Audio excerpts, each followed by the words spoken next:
کچھ عرصے قبل مدنی مذاکرے میں ایک سوال ہوا تھا کہ قرآن مجید فرقان حمید کی اگر کسی نے منت مانی تو کیا، یعنی اس سوال یہ تھا کہ پھر وہ کسی اور سے پڑھوا سکتا ہے، اتنے قرآن کی منت مانی ہیں. تو جو جواب دیا گیا تھا اس سے مفہوم یہ نکل رہا تھا کہ جیسے قرآن مجید پڑھنے کی جو منت ہے وہ شرعی منت ایسی ہے کہ جو لازم ہو جاتی ہے.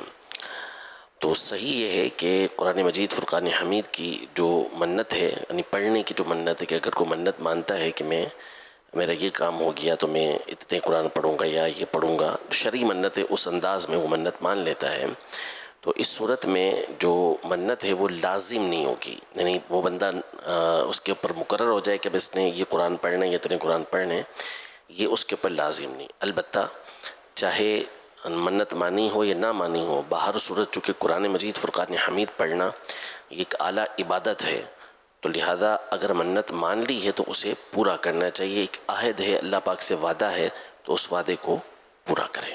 واجب نہیں ہے. میں یہ واجب نہیں ہے، ہم نے واجب کہا تھا. اصل میں وہ یوں تھا کہ وہ کسی اور سے پڑھوا لے، تو ہم نے کہا نہیں وہ خود پڑھے، تو اس سے جو مفہوم ہو رہا تھا وہ یہ ہو رہا تھا کہ جیسے یہ واجب ہو رہی ہو. اس میں بھی کچھ علماء کے اقوال ہیں جو جواب دیا گیا تھا تائید میں، لیکن اعلیٰ حضرت رحمۃ اللہ علیہ کا جو موقف ہے نا وہ ہم لوگ اس کو فالو کرتے ہیں. اب جو مفتی صاحب نے بیان کیا وہ اعلیٰ حضرت رحمۃ اللہ علیہ کا موقف ہے.